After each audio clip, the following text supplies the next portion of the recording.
Hello everyone. Good morning or good afternoon or good evening, depending on what time you are looking at this. On my side, it's almost 3 p.m. on Friday, October 13th, in Shanghai. So I'm going to talk about here the project, the Montana Beef to China project, what I consider a very, very unique opportunity for Montana. Selling Montana raised beef to the largest market in the world. This is the outline I'm going to follow. Basically, the idea here is to give you some information, and you could rewatch this video a couple times to pick up things and to get informed, to learn more about what we're trying to do, more about the market here in China, more about different methods of getting into the market. Overall, a way to look at this country as a potential market for Montana naturally raised beef. So that is the overall outline that I'm going to be using. You see there at the bottom and my email address that you can send me an email at any time, and I'll do my best to address your questions. So this slide here is a bunch of logos and a bunch of photos. That's kind of our credentials. Rather than go through a litany of the things that we've done, I've just put up some images here, and you could pick and choose and ask me questions about it. I'm just going to point out a couple of them. Upper left corner, YESPI, Y-E-S-P-I. That is our education company. Basically, we produce education programs in the Yellowstone ecosystem for international kids. That's why I'm here in China. The middle one there, Montana Black, is my failed attempt to create a local brand beef project in Madison County. That was when I was with the Madison County Economic Development Council. At the bottom there are my partners' projects here in China involving Canada and Canadian wood products. So we have experience on both sides of the ocean here, both here in China and in Montana. And so this slide here reflects some of those things that we have done over the years. So, project at hand, exporting American beef to the largest market in the world. So just how big is China? Well, it's the second largest economy in the world, roughly $12 trillion. And whether it's 10 years from now or 15 years from now or 20 years from now, it will be the largest economy in the world, overtaking the United States. However, on a per capita GDP basis, it's nowhere near the top, 72nd in fact. And this reflects the size of China, 1.4 billion people, but also reflects the fact that in many parts of China, it's still a developing country. Parts of Western China are really quite poor. And so when you look at China, you have to consider its economic size, but also the size of its country itself and how diverse it can be. In the area of beef consumption, these are some startling statistics, frankly, because it shows that just over the last 5 years, beef consumption has truly skyrocketed. And this is largely due to increased wealth. Families paying more attention to a higher protein diet, better food for themselves because they can afford it. And so beef is one of those items that has increased quite dramatically in just the last few years. And it has to get imported. Chinese ranchers cannot produce enough beef to feed their own people.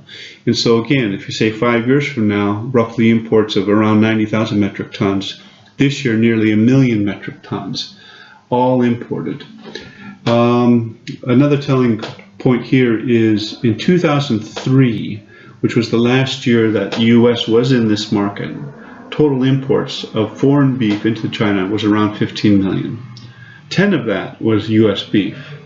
Today, 2.5 billion.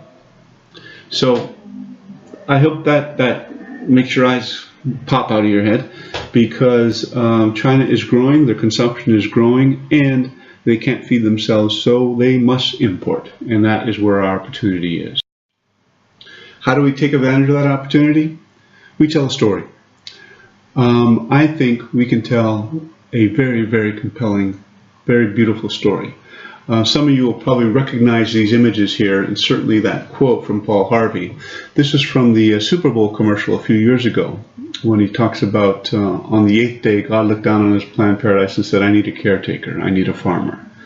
And it was very moving, very touching. I remember when I saw it the very first time it played, and then of course I watched it later several times online and in news stories. But that is our end, in my opinion. We can tell a story that other parts of the United States can't tell. And it's a story that I think will resonate here in China. And it's a story that the commodity beef industry, I don't think, can tell, because this is their story.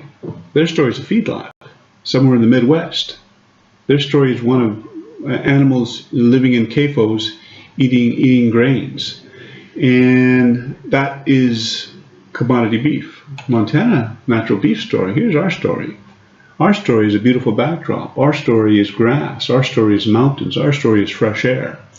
And so that is the edge that we have in competition with commodity beef. That is how a natural beef product will distinguish itself from a commodity beef product here in China, just as it has done in other nations around the world. A quick look at China. Here's the map. It's geographically essentially the same size as the United States. Of course, much, much bigger in terms of population. 4 times more people. And what I want to point out here is that most of those 1.4 billion live on the eastern part of China, along the coastline there. So even though the country itself is about the same size as the US, it's as if 1.4 billion people were living east of the Mississippi River. Very densely populated, several very, very large cities. And western China is largely desert. Not nearly as many people over there, and they can't grow a lot of stuff. So, world largest exporter of goods, second largest importer of goods. You see some internet usage there, but basically that is the overall picture of this country and a rough idea of where people live. So, you talk about the China market. A lot of people know, okay, there's 1.4 billion people. But a few things to consider with that. First off, as of about 5 years ago, the majority of Chinese now live in cities. Up until 5 years ago, the majority lived in the countryside. And so people who know China, people who do business here, they think about it in terms of cities and tiered cities.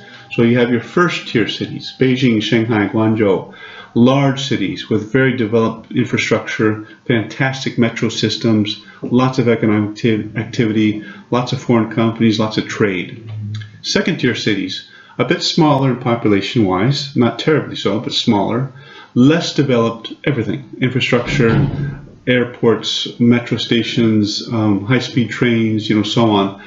And then third tier cities, further out still, and sometimes metro lines, a metro system, but maybe only 1 or 2 lines. So much, much smaller, much less developed, but still cities.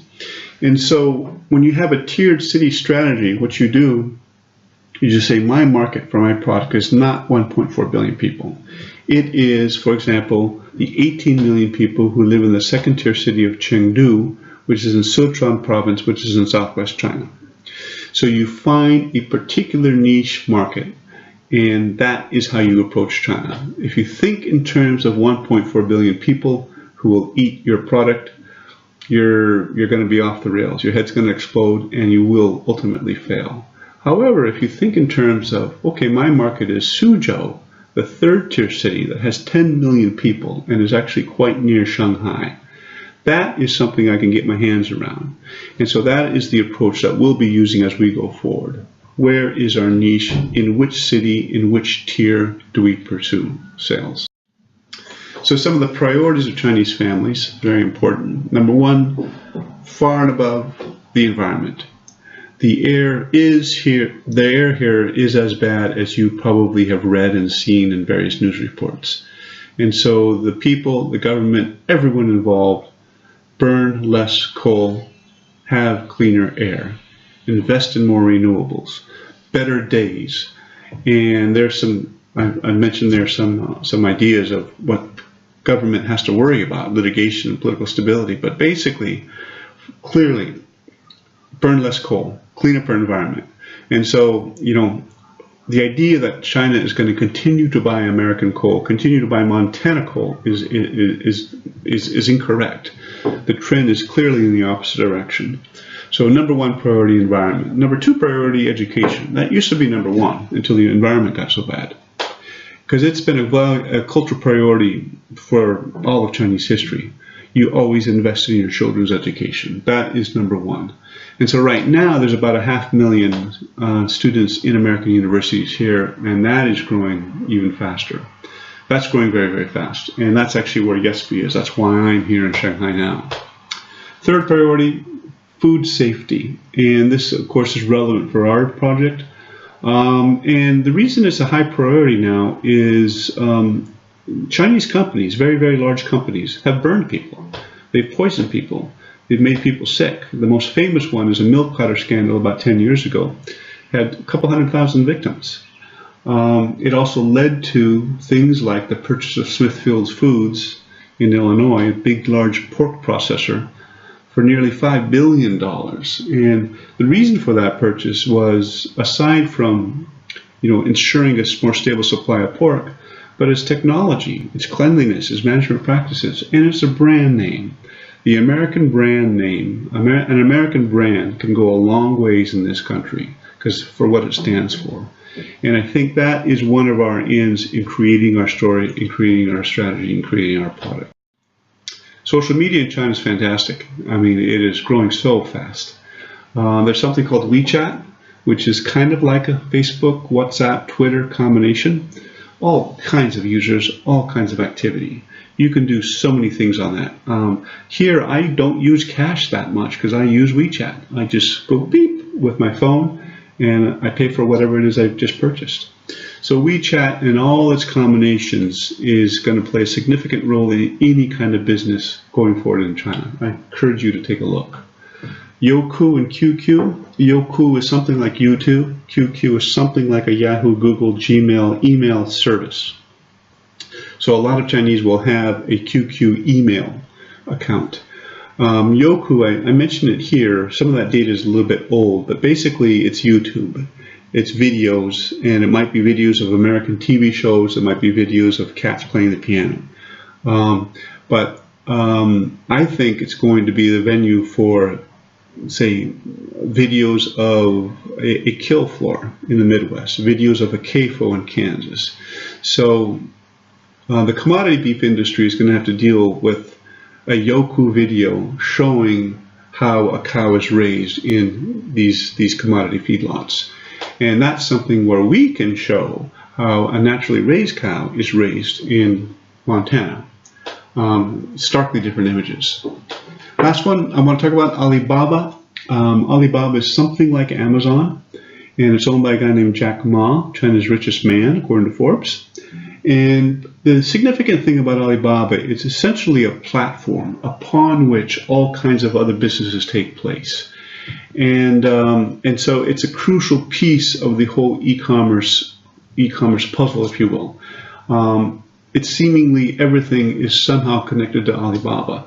And Jack Ma as an individual is a very, very strong proponent of trademark and copyright protections. Because up until now, and even now, China is famous for ripping things off, copying technology, selling it as their own even though it's not. And Ma, like a lot of Chinese, are saying, well, that's not the future. The future is we have to create our own thing, and we have to respect intellectual property rights and trademark rights of other countries. And so if you sell something Alibaba and it's fake, you'll get busted. You'll get thrown off the platform. And so it's very significant that the guy who built the biggest platform in China is also one of the guys leading the charge for respecting and appreciating trademark and copyright protections. So to the meat of where we might be able to take our idea. Kobe beef is the model. Kobe is a city in Japan. Kobe proper, 1.6 million, probably a couple million people in Greater Kobe. It's the 6th largest city in Japan. And what I want to point to is this is the Kobe skyline. It's hardly a ranching, mountain, cattle look, yet they've gone from that skyline to producing this, a beef product famous around the world.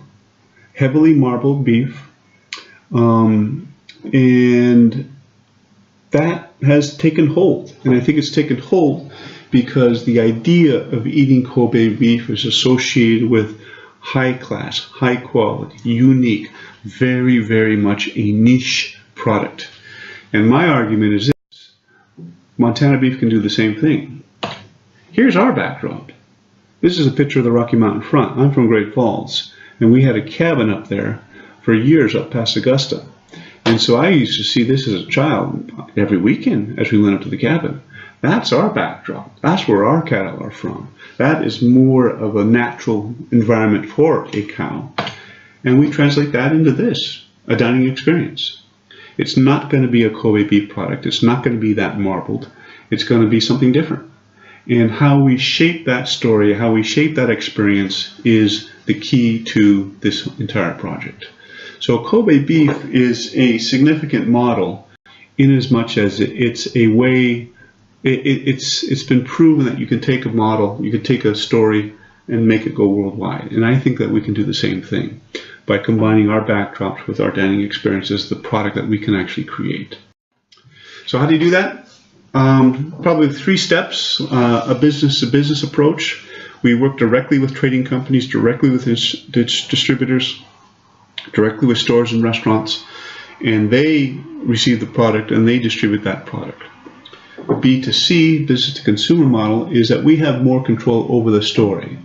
We have a presence on the online mall. We sell boxed beef with something included, maybe wine or maybe cheese. But the point here is that we are the originators and the tailors of the Montana story. With the B2B model, that's not as much. B2C, we're talking directly to consumers. And then something else, maybe a CSA approach, community supported agriculture. Perhaps animals are purchased early on. Ranch tours, buyers come to Montana and visit the ranches. And then, of course, investment downstream, down into processing. Those are all ideas that need to be fleshed out. So to start, we would like to do something called the First 50 program, because someone has to go first. Someone from Montana has to go first. I'm here in Shanghai. My team is here. And we want to build a pilot program of around 10 ranchers producing about 50 cows. Not a lot of cows, I know that, but we got to get started somewhere. So to connecting Montana ranchers to Chinese importers to Chinese consumers. Get that first 50 in and let's see what happens. So how do we pay for it? Meaning, how do we pay you guys for raising 1,200-pound 2-year-olds? We have a thing called CP++, the CP calf price. Calving to weaning. That is the calf, that is the price you would have received had you sold the cow. So that's a set number, $700, $800, $900, whatever it might be. The first plus is the feeding operation to get that animal from that newly weaned calf to a 2-year-old, 1,200 pounds. 3 steps most likely: winter feeding, summer grass, and finishing. Each of those has an AUM figure to that. Add all those up, that's the first plus. The second plus, CP++, is your profit margin. Why are you doing this? Is it a flat fee per animal, percentage above cost, share of the wholesale price, what have you? That is the approach that we want to use for pricing the purchase of 1,200-pound 2-year-olds, naturally raised 2-year-olds for this program, CP++. So that's where we're trying to go. And I hope you take a look at that, chew on it a bit, and if you can, throw me back some of your AUM numbers so we can get some idea of what an animal might be worth in a program like this. So we is myself, Sam Korsmoe, right there in the middle. I'm from Great Falls, went to school in MSU, and I've been overseas for quite some time. My partner Francis is from upstate New York, but he's been here nearly 15 years. And my other partner Sally is from here. She's from Shanghai, but has Montana roots in a way because her son graduated from Mount Ellis Academy in Bozeman, and he's now a university student in Canada. But Sally has been to Montana several times. Francis has been there 5 or 6 times together with the ESPY program. And of course, I'm from there. So we're the team. We're the people that want to get this thing started. And we live on both sides of the pond. I'm in Montana for about 4 months of the year, and then 8 months I'm here. Francis is over for about a month. Sally comes and goes. But we are the ones that want to put this thing together for you. So next steps. Number 1, get some samples in. I'm working on that now to get a shipper to bring something in. Then a cooking demo before the end of the year. Give people a chance to taste Montana beef, to taste what it's like. Start the recruitment process. Hopefully by the middle of next year, we have 10 ranchers and we have 50 cows. Maybe they haven't been born yet, but they've been committed into this First 50 program. I hope to host some ranch tours in next summer. Have people come, take a look at the ranches, go to Yellowstone Park, go to Montana, come to your ranch, take a look, learn more about the whole thing, and of course, begin the sales process in second quarter of next year. So that's kind of our next steps. That's where we're trying to go. So that's the final bit. Those are my email, my phone here in China, my Skype ID. I'm available for a call at any time. Just let me know, and I'd get back to you as soon as I can. So, thanks for your time with this, and let's get started.